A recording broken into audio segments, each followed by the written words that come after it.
우리가 살펴보려고 하는 고린도전서 15장은 부활장입니다.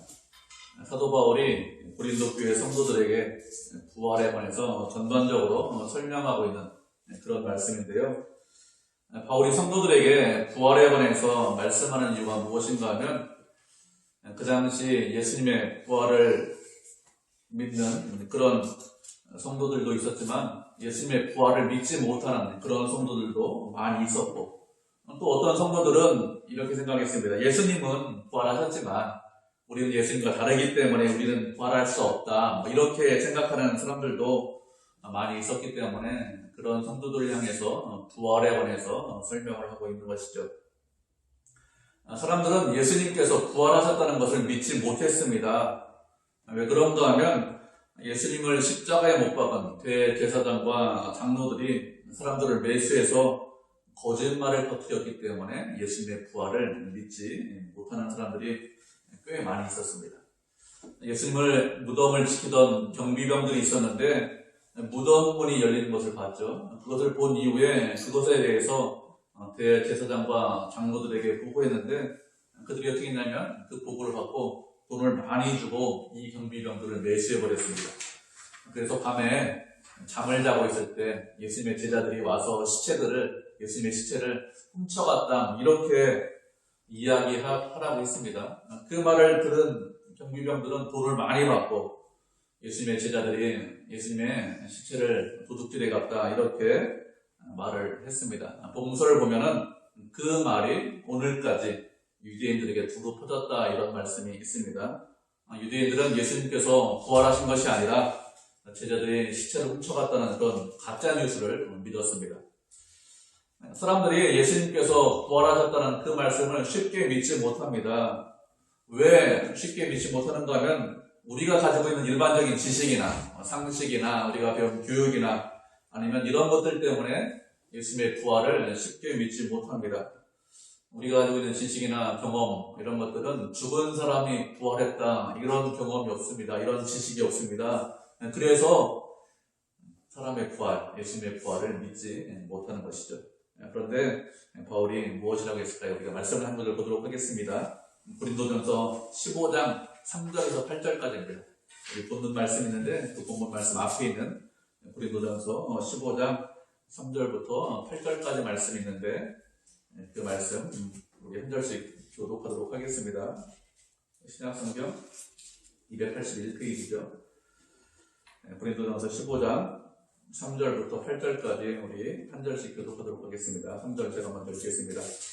내가 받은 것을 먼저 너희에게 전하였느니 이는 성경대로 그리스도께서 우리 죄를 위하여 죽으시고 장사지는 바 되셨다가 성경대로 사흘 만에 다시 살아나사 게바에게 보이시고 후에 12 제자에게와 그 후에 500여 후대에게 예수께서 다시 그게 지금까지 대사전을 했고 어떤 사람은 참으렸으며 그 후에 야고보에게 보이셨으며 그 후에 모든 사도에게와 내 나중에 만사체신 그들을 자반에게 보이셨느니라. 아멘. 바울은 자신이 받은 것을 전한다, 이렇게 말씀을 하고 있습니다. 바울이 전한 복음은 스스로 구원하거나 스스로 만들어낸 것이 아닙니다. 아니면 다른 사람들에게 무엇을 배워서 그 배운 것을 전하는 것이 아닙니다. 세상의 철학이나 사조나 풍조 이런 것들을 스승한테 배워서 전하는데 그런 것이 아니라는 것이죠. 바울이 전한 복음은 하나님께로부터 받았습니다. 바울이 받은 것은 성경대로 예수 그리스도가 우리 죄를 위해서 죽으셨다는 것이죠. 성경대로 죽으셨다는 것은 구약 성경을 말합니다. 구약 성경에는 예수님에 대한 예언이, 메시아에 대한 예언이 아주 많이 있습니다. 이런 성경 말씀대로 예수님께서 이 땅에 우리를 위해서 오셨습니다. 왜 오셨는가 하면 우리의 죄를 용서하기 위해서, 우리의 죄를 대신 짊어지기 위해서, 그래서 이 땅에 오셔서 십자가에 달려 돌아가셨습니다. 그리고 십자가에 죽은 예수님을 장사 지냈다고 했습니다. 장사 지냈다는 것은 예수님이 완전히 죽었다는 것이죠. 사람이 완전히 죽었기 때문에 장사 지내는 거죠. 장사 지내죠. 죽지 않고 살아있는 사람을 장사 지내는 법은 없습니다. 죽은 이후에 성경대로 다시 사셨습니다. 며칠 만에 다시 사셨는가 하면 사흘 만에 3일 만에 다시 사셨습니다. 예수님께서 십자가에 달려 돌아가시고 장사 지내고 사흘 만에 다시 사셨는데 이것은 성경에 있는 그대로 이루어진 것입니다. 다시 말하면 하나님께서 그렇게 말씀하셨는데 그 말씀대로 이루어진 것이죠. 사람이 만들어내고 구원해낸 것이 아닙니다. 하나님께서 말씀하셨기 때문에 말씀대로 이루어진 것입니다. 이렇게 성경대로 사흘 만에 부활하신 이후에 누구에게 보이셨습니까?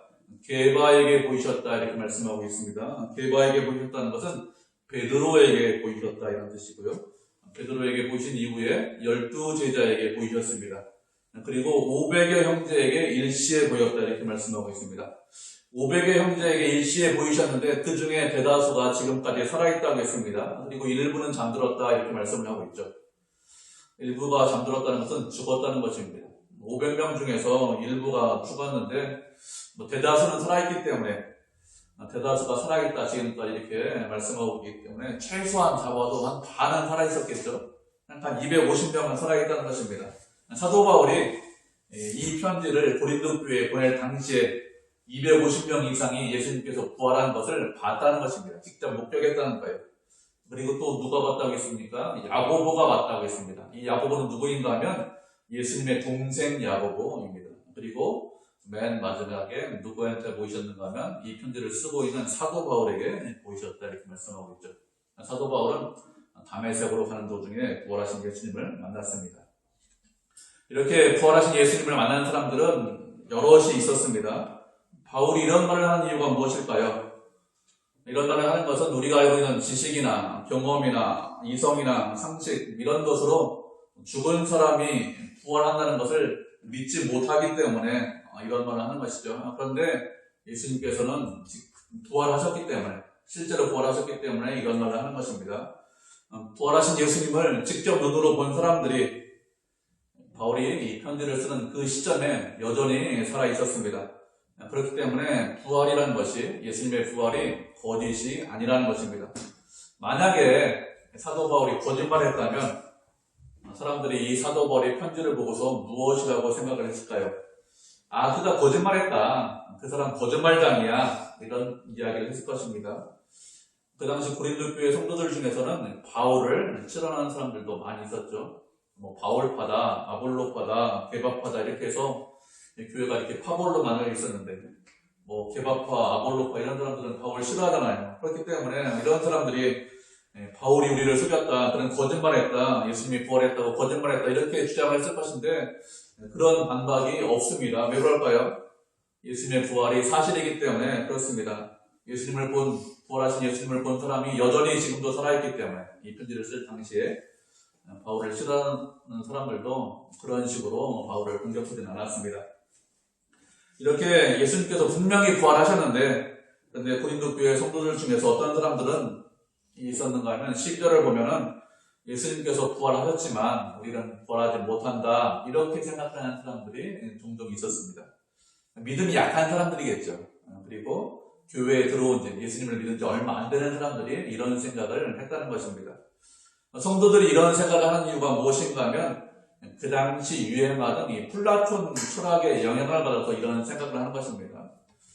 그 당시 사람들이 어떻게 생각을 했는가 하면 인간이 영혼인데 영혼은 참 선하고 자유로운 것이고 좋은 것이지만 육체는, 우리의 육체 있지 않습니까? 육체는 더럽고 추하고 악한 것이다 이렇게 생각을 했습니다. 그래서 사람이 죽으면 악한 육체는 흙으로 돌아가서 없어지고 선한 영혼만 남아있는데 부활하면 다시 육체가 부활하기 때문에 그 악한 육체 속으로 선한 영혼이 들어가야 되기 때문에 그런 일은 있을 수가 없다 이렇게 생각을 했습니다. 그래서 사람은 죽은 이후에 부활하는 것이 아니라 영혼으로만 존재한다 이렇게 플라톤 철학이 가르쳤습니다. 이런 세상 철학의 영향을 받아서 예수님은 부활했지만 부활한 것을 많이 봤지만 그런 증인들이 있지만 우리는 부활하지 못한다 이렇게 주장을 하고 다녔습니다. 그런데 바울이 무엇이라고 했습니까? 그렇지 않다 이렇게 말씀하고 있습니다. 우리가 말씀을 한 구절 보도록 하죠. 본문 말씀 13절 말씀 다시 한번 읽어보도록 하겠습니다. 고린도전서 15장 13절입니다. 고린도전서 15장 13절 말씀 한 절이니까 우리 한 목소리로 같이 읽겠습니다. 시작. 만일 죽은 자의 부활이 없으면 그리스도도 다시 살아나지 못하셨으리라. 아멘. 바울은 이렇게 말하고 있습니다. 만일 죽은 자가 부활하지 못한다면 예수님도 다시 살아나지 못하리라, 이렇게 말씀을 하고 있죠. 우리가 잘못 생각하면 이렇게 생각할 수 있어요. 예수님은 우리와 다르기 때문에, 예수님은 하나님의 아들이기 때문에, 우리가 다른 분이기 때문에 예수님은 부활하셨지만 나는 부활하지 못한다, 이렇게 생각할 수 있습니다. 예수님의 부활을 본 증인들은 많이 있지만, 수백 명씩 한꺼번에 봤지만, 그래서 예수님의 부활은 부정하지 못하지만, 그렇다고 나도 내가 부활할 수 있겠느냐? 예수님은 하나님의 아들이고 우리는 단순한 인간이기 때문에 예수님은 부활하셨지만 우리는 부활하지 못한다, 이렇게 생각을 할 수 있는데, 이런 생각은 잘못된 생각입니다. 왜 그런가 하면 예수님과 우리가 하나이기 때문에 그렇습니다. 예수님에게 일어난 모든 일은 우리에게도 동일하게 다 일어납니다. 예수님께서 이 땅에 오실 때 참 하나님으로 이 땅에 오셨습니다. 그리고 참 인간으로 이 땅에 오셨습니다. 그래서 예수님은 참 하나님이시며 동시에 우리와 같은 참 인간이십니다. 예수님께서 참 하나님이시기 때문에 우리가 할 수 없는 여러 가지 이적들을 일으키셨습니다. 무리를 불러오셨어요. 우리는 그런 거 못하잖아요. 그리고 오병이어의 이적을 일으켜서 수천 명을 배부르게 먹이셨습니다. 죽은 사람을 살리셨습니다. 왜 그런 이적이 있느냐? 우리와 다르게 참 하나님이시기 때문에 그렇습니다. 그런데 예수님은 또 참 인간이십니다. 우리와 같은 참 인간이십니다. 그래서 피곤하셔서 배에서 주무셨습니다. 슬퍼서 우시기도 하셨습니다. 제자들과 함께, 아니면 세리와 죄인들과 함께 음식도 같이 잡수셨습니다. 왜 그럴까요? 우리와 같은 참 인간이기 때문에 그렇게 하셨습니다. 만약에 우리가 부활하지 못한다면 어떻죠? 참 인간이신 예수님도 부활하지 못하십니다. 예수님만 부활하시고 우리는 부활하지 못한다, 이런 일은 있을 수가 없습니다. 우리가 알고 있듯이 예수님과 우리는 한 몸입니다. 예수님께서는 우리의 머리시고 우리는 그 몸에 붙어있는 지체입니다. 그런데 머리하고 몸하고 따로 놀아서 머리는 부활하고, 예수님 머리니까 우리는 부활하지 못한다, 몸은 부활하지 못한다. 그러면 그 사람이 온전한 사람일까요? 그런 사람 없죠. 머리만 살아있고 몸은 없는 그런 사람은 없습니다. 그렇기 때문에 우리가 부활하지 못하면 예수님도 부활하지 못합니다. 예수님과 우리와 한 몸이기 때문에 그렇습니다. 예수님에게 일어난 모든 일은 우리에게도 다 일어납니다. 예수님에게 일어난 모든 일은 동일하게 우리에게도 다 적용이 됩니다. 동일하게 다 일어납니다. 예수님께서 부활하셨는데 우리와 같은, 지금 우리가 가지고 있는 그런 육체로 부활하신 것이 아니라 부활체로 부활하셨습니다. 부활체로 부활하셨다는 것은 우리와 같은 육체가 아니라 우리와 다른 육체로 부활을 하셨다는 것입니다. 부활하신 예수님께서 제자들에게 나타나셨습니다. 제자들은 자신이 따르던 스승이 십자가에서 죽었기 때문에 두려워했죠. 그래서 문을 다 닫고 있었습니다. 잘못하면 우리도 죽을 수 있어, 잘못하면 로마의 군인들이 우리를 잡아갈 수 있어, 이렇게 해서 문을 다 닫고 있었는데 어떻게 했죠? 갑자기 문 닫고 있는 방 안에 예수님께서 나타나셨습니다. 정확하게 어떻게 돌아오셨다 이렇게 말씀이 없어요. 그런데 갑자기 나타나셨습니다. 그리고 엠마오 마을로 가는 두 제자 가운데서 같이 계셨는데 그 두 제자와 함께 음식을 잡수실 때 축사하시고 떡을 떼어주십니다. 그래서 제자들의 눈이 밝아져서 이분이 예수님이구나, 이것을 깨닫게 되었습니다. 그런데 갑자기 예수님이 보이지 않았다, 이렇게 말씀하고 있습니다. 예수님께서 갑자기 사라지셨습니다. 부활하신 예수님께서 이렇게 하셨기 때문에 우리도 부활하면 이렇게 될 수 있습니다. 우리도 부활하면 예수님과 동일한 육체를 가져요. 그럼 예수님 영혼 아니십니까? 육체를 안 가진 것 아니십니까? 이렇게 생각할 수 있는데 어떻게 하죠? 부활하신 예수님이 제자들과 함께 생선을 잡수셨습니다. 우리도 부활하면 맛있는 생선 먹을 수 있어요. 부활하면 생선 못 먹겠지, 이렇게 생각하시면 안 됩니다. 생선 좋아하시면 예수님께서 생선 잡수셨기 때문에 우리도 먹을 수 있습니다. 육체로 부활하셨기 때문에 그렇습니다. 예수님께서 부활체로 부활하셨는데 시간과 공간을 초월하셨습니다. 예수님에게 일어난 모든 일이 우리에게도 일어난다고 했죠. 동일하게 적용된다고 했습니다. 그렇기 때문에 우리도 시간과 공간을 초월한 부활체, 그런 육체를 갖게 됩니다. 우리가 부활하지 못하면 어떻게 됩니까? 예수님도 부활하지 못합니다. 다시 말하면 예수님께서 부활하셨기 때문에 어떤다고요? 우리도 부활을 합니다. 왜 우리가 부활합니까? 예수님과 우리가 한 몸이기 때문에 그렇습니다. 한 몸이 아니라면 부활하지 못하는데 예수님과 우리가 한 몸이기 때문에 당연히 우리도 부활합니다. 우리가 부활해야 그래야 한 몸이죠. 우리의 부활이 없으면 예수님의 부활도 없습니다. 그리고 14절에서 바울이 무엇이라고 했습니까? 만약에 예수 그리스도가 부활하지 못하였다면 우리가 전파하는 것도 헛것이고 너희의 믿음도 헛것이다 이렇게 말씀을 하고 있습니다. 헛것이라는 것은 아무것도 아니다, 텅 비었다 이런 뜻입니다. 좀 쉬운 말로 하면 속 빈 감정이고 안고 없는 찐빵이다 이런 뜻입니다. 세상의 종교와 기독교가 다른 점이 무엇일까요? 세상의 종교와 기독교의 다른 점은 부활이 있느냐 부활이 없느냐 이것이 가장 큰 차이입니다. 세상에는 여러 종교들이 있습니다. 지금도 자신이 스스로 메시아다 이렇게 주장하는 사람들이 세상에 많이 있어요. 메시아다 이렇게 주장하는 사람들이 대한민국에만 40명 이상 있다고 합니다. 내가 메시아다, 구원주다 이렇게 주장하는 사람들이. 그런데 그런 사람들 중에서 죽었다가 다시 산 사람이 있습니까? 그런 사람들 중에서 어느 누구도 죽었다가 다시 산 사람은 아무도 없습니다. 그런데 어떻죠? 예수님은 죽으셨다가 사흘 만에 다시 사셨습니다. 이렇게 예수님께서 부활하셨는데 이 부활은 세상 어디에도 없습니다. 오직 예수님만 이렇게 하셨습니다. 세상 사람들이 종교에 대해서 무엇이라고 이야기를 할까요? 사람들이 필요해서 그런 종교를 만들었다 이렇게 이야기를 합니다.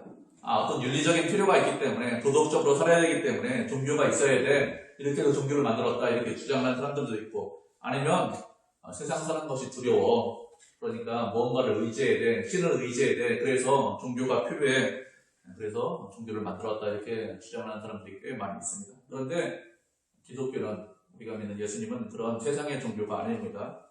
세상의 종교는 정말로 헛것이죠. 아무것도 아닙니다. 왜 헛것입니까? 그들에게는 부활이 없고 그들에게는 생명이 없기 때문에 그렇습니다.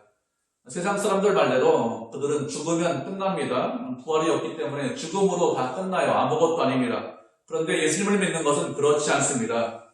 우리에게는 부활이 있습니다. 다시 사는 것이 있습니다. 예수님께서 부활하셨기 때문에 우리도 분명히 다시 삽니다. 부활하는 것, 다시 사는 것, 이것이 예수님을 믿는 것의 핵심입니다. 그런데 예수님께서 부활하지 못하셨다면 우리가 어떻게 될까요? 우리가 전하는 것도 헛것이고 그리고 우리의 믿음도 헛것이라고 했습니다. 아무것도 아니라는 것이죠. 굳이 전도할 필요가 없다는 것이죠. 굳이 하나님을 믿는다고 할 필요가 없다는 것입니다. 굳이 우리가 믿음으로 산다 이렇게 할 이유도 없습니다. 왜요? 부활이 없기 때문에. 부활이 없으면 세상의 종교나 기독교나 다 똑같은데 그냥 종교인데 굳이 그렇게 믿음으로 살 이유가 있을까요? 그렇게 살 이유가 없습니다. 부활이 없는 종교는 참 종교가 아닙니다. 부활이 없는 종교 아무것도 아니고 그냥 헛것이에요. 빈 것입니다. 부활이 없다면 굳이 예수님을 믿어야 할 이유가 없습니다. 그리고 15절에서 무엇이라고 했습니까? 우리의 부활이 없고 예수님의 부활이 없다면 우리가 하나님의 거짓 증인으로 발견될 것이다 이렇게 말씀하고 있습니다. 왜 하나님의 거짓 증인으로 발견될까요? 그것은 하나님께서 예수 그리스도를 살리셨다 이렇게 증언하고 다녔기 때문에 그렇습니다. 예수님의 제자들, 사도들은 다 예수님께서 부활하셨다고 증언하고 다녔습니다. 그런데 누가 예수 그리스도를 부활시켰다고 증언하고 다녔는가 하면 하나님께서 예수 그리스도를 부활시켰다 이렇게 증언하고 다녔습니다. 바울만 이렇게 증언한 것이 아니라 모든 사도들, 모든 제자들이 다 이렇게 증언하고 다녔습니다. 우리가 말씀 한 구절 살펴보도록 하겠습니다. 베드로전서 1장 3절인데요. 신약 성경 377페이지입니다. 베드로전서 1장 3절. 신약 성경 377페이지입니다. 베드로전서 1장 3절 말씀입니다. 신약 성경 377페이지.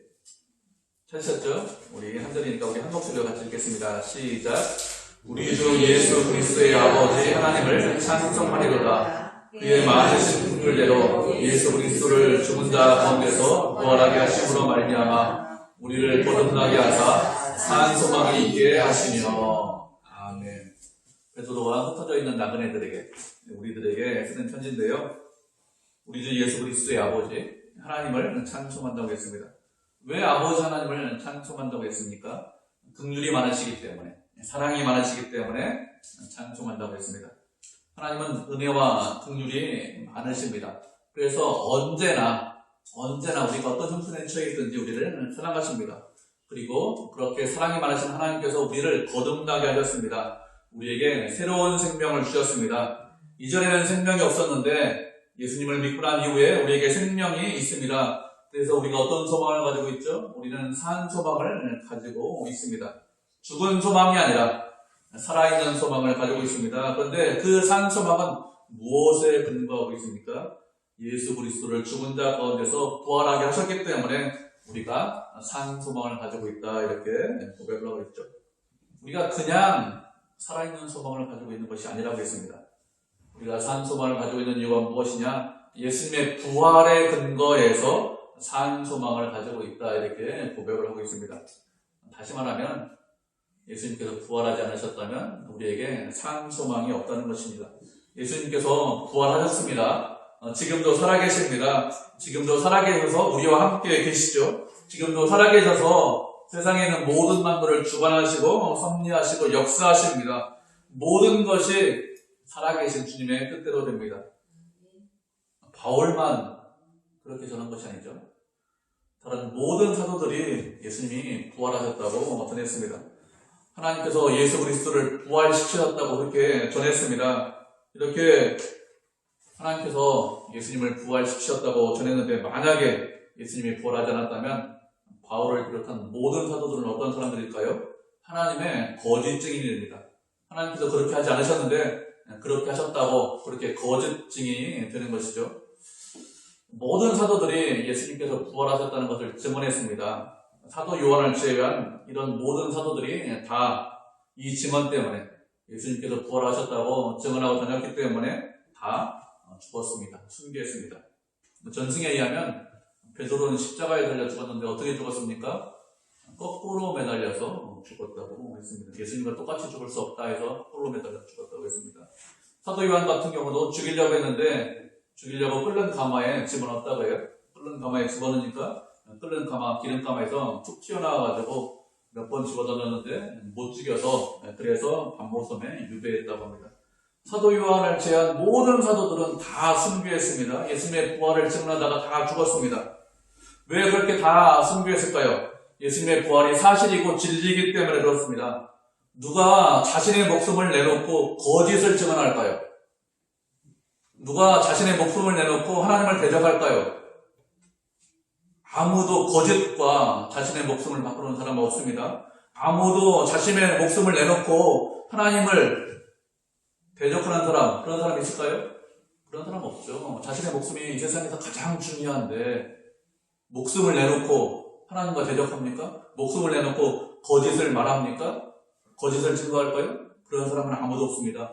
왜 그럴까요? 부활이 사실이고 진리이기 때문에 자신의 목숨과 바꾼 것입니다. 진리만 그렇게 할 수 있어요. 진리만 목숨과 바꿀 수 있는 그런 가치가 있습니다. 그렇지 않으면, 거짓이라면 자신의 목숨과 바꿀 수 있는 그런 것은 아무것도 없죠. 세상에 그런 거 없습니다. 진리이기 때문에 사도들이 자신의 목숨을 다 내놓고 예수님의 부활을 전한 것입니다. 그것이 하나님의 뜻이고 진리이기 때문에 그렇게 한 것이지, 거짓이라면 그렇게 할 이유가 없죠.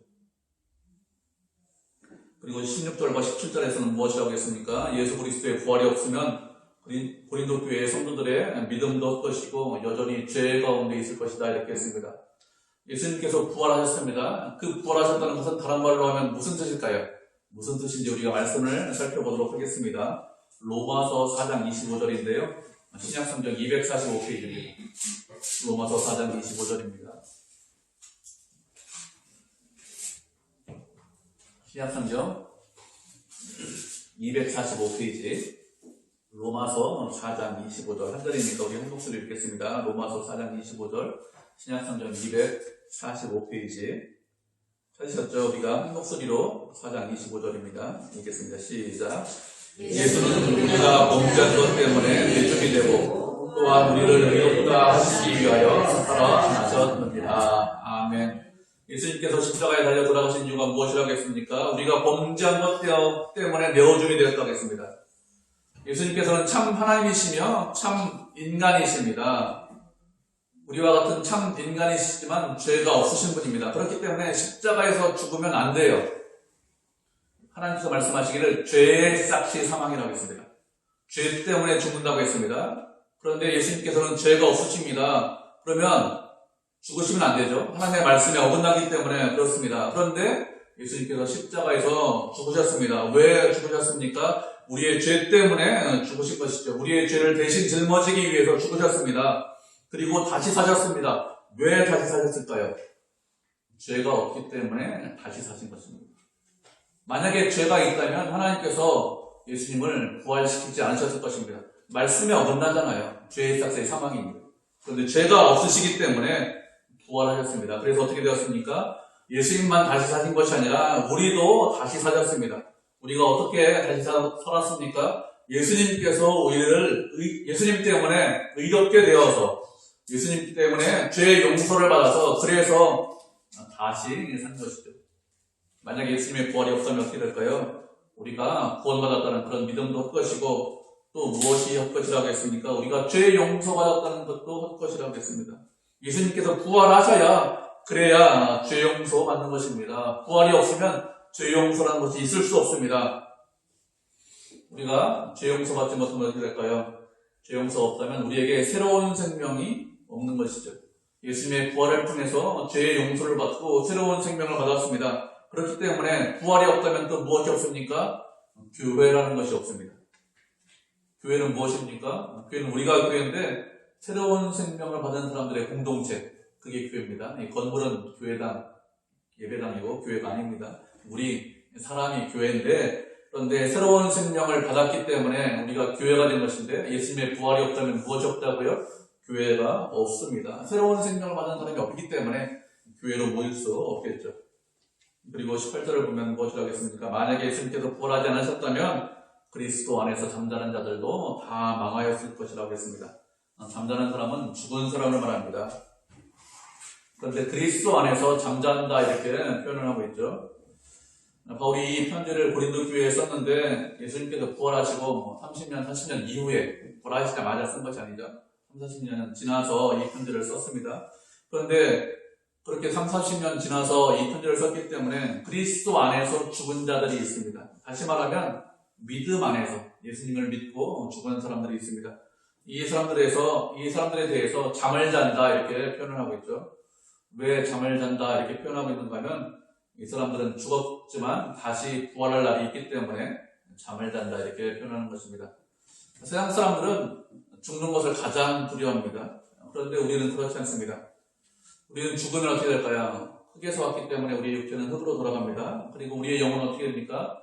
우리의 영혼은 곧바로 천국에 가서 예수님과 늘 함께 있습니다. 예수님과 늘 함께 있으면서 영원한 행복 가운데 있다가 예수님께서 다시 오실 때 우리의 몸도 다시 부활합니다. 영혼만 부활하는 것이 아닙니다. 우리의 몸도 다시 부활체로 부활합니다. 마치 잠을 푹 자고 아침에 일어나면 개운하잖아요. 그렇게 일어나듯이 우리의 영혼뿐만 아니라 몸도 다시 부활합니다. 이렇게 우리는 죽는 것으로 끝이 아니기 때문에 죽는 것이 두렵지 않습니다. 죽는 것이 마치 잠을 자는 것과 비슷하죠. 예수님께서 다시 오시면 반드시 우리가 다시 일어날 것이기 때문에 그래서 잔다 이렇게 표현을 하고 있는 것입니다. 그런데 예수님의 부활이 없으면 어떻게 될까요? 그러면 예수님 안에서 잠자는 자들도 다 망하였다고 했습니다. 예수님 안에서 잠자는 자들 다 망하는 이유가 무엇입니까? 죽는 것으로 끝이기 때문에 그렇습니다. 죽음 이후에 새로운 생명이 있는 것이 아니라 죽음 이후에 심판이 있고 그 이후에 멸망으로 이어지기 때문에 부활이 없다면 죄로 인해서 영원히 죽을 수밖에 없죠. 그렇기 때문에 그리스도 안에서 잠자는 자들, 믿음 안에서 잠자는 자들 아무것도 아니다, 다 망했다 이렇게 말씀을 하고 있는 것입니다. 이렇게 예수님의 부활이 없다면 이전에 그리스도를 믿고 죽은 사람들 결국에 다 망하게 됩니다. 사도 바울은 이렇게 우리가 부활하지 못한다면 예수님의 부활도 없고 우리의 믿음도 우리의 전파하는 것도 헛것이고 우리가 하나님의 거짓 증인이 되고 우리가 여전히 죄 가운데 있고 새로운 생명을 소유하지 못하고 우리뿐만 아니라 그리스도 안에서 잠자는 모든 자들이 다 망하는 길로 갈 수밖에 없다 이렇게 말씀을 하고 있죠. 그리고 19절에서 무엇이라고 했습니까? 우리 본문 19절 말씀 다시 한번 읽어보도록 하겠습니다. 고린도전서 15장 19절 말씀 다시 한번 읽어보죠. 고린도전서 15장 19절입니다. 찾으셨죠? 다시 같이 읽겠습니다. 시작. 만일 그리스도 안에서 우리가 바라는 것이 다만 이 세상의 삶뿐이라면 모든 사람 가운데 우리가 더욱 불쌍한 자이리라. 아멘. 만일 우리가 그리스도 안에서 바라는 것이 다만 이 세상의 삶뿐이라면 우리는 모든 사람들 가운데 더욱더 불쌍한 사람들이라고 했습니다. 이 세상이 전부라면, 이 세상의 삶밖에 없다면 예수 믿는 사람들이 가장 불쌍하다는 거예요. 우리가 왜 가장 불쌍한 사람들일까요? 왜 그런가 하면 이 땅에서 우리가 우리 마음대로 살지 않기 때문에 그렇습니다. 예수님께서 우리에게 어떻게 살라고 말씀하셨습니까? 다른 사람을 사랑하고 다른 사람의 종이 되라고 말씀하셨습니다. 만약에 이 세상이 전부라면 굳이 그렇게 살 이유가 있습니까? 죽은 다음에 부활이 없는데 세상 사람들과 우리가 동일하다면 굳이 다른 사람의 종으로 살 이유가 있을까요? 다른 사람을 사랑할 이유가 있을까요? 다른 사람을 섬길 이유가 있습니까? 그렇게 살 이유가 전혀 없죠. 이 세상이 전부이기 때문에 내 원하는 대로 내 마음대로 살아야 됩니다. 그렇게 살지 않는 것이 어리석고 미련한 것입니다. 그런데 우리는 어떤 사람들이죠? 이 세상이 전부가 아니라는 것을 알고 있습니다. 죽음으로 끝이 아니라는 것을 우리가 분명히 알고 있습니다. 죽음 이후에 부활이 있다는 것을 분명히 알고 있습니다. 그래서 우리가 어떻게 살죠? 말씀대로 사는 것입니다. 우리는 눈에 보이는 것을 소망하면서 사는 사람들이 아닙니다. 눈에 보이는 것을 소망하는 것이 아니라 지금은 눈에 보이지 않지만 부활 이후의 삶을 소망하면서 살고 있기 때문에 믿음으로 영원한 천국을 바라보고 그 영원한 천국에서 예수님과 영원히 함께하는 것을 바라고 소망하고 있기 때문에 주님의 말씀대로 살고 주님의 뜻대로 순종하는 것입니다. 눈에 보이는 것을 소망하는 사람은 어리석은 사람이라고 하겠습니다. 눈에 보이지 않는 것을 소망하는 사람이 그 사람이 지혜로운 사람이죠. 그래서 어떻게 하죠? 눈에 보이지 않는 것을 소망하면서 사는 것입니다. 예수님께서 부활하셨습니다. 그래서 지금도 살아계시고 역사하십니다. 그래서 반드시 우리도 어떻게 하죠? 우리도 부활합니다. 부활이 없다고 생각합니까? 그것은 어리석은 거예요. 부활이 없다고 하는 사람들은 눈에 보이는 것만 바라보고 사는 사람들입니다. 그런데 우리는 그런 사람들이 아니죠. 눈에 보이지 않지만 눈에 보이지 않는 것을 믿음의 눈으로 바라보면서 사는 사람들입니다. 그렇게 믿음의 눈으로 바라보면서 하루하루 말씀에 순종하고 주님의 뜻대로 살아가고 있죠.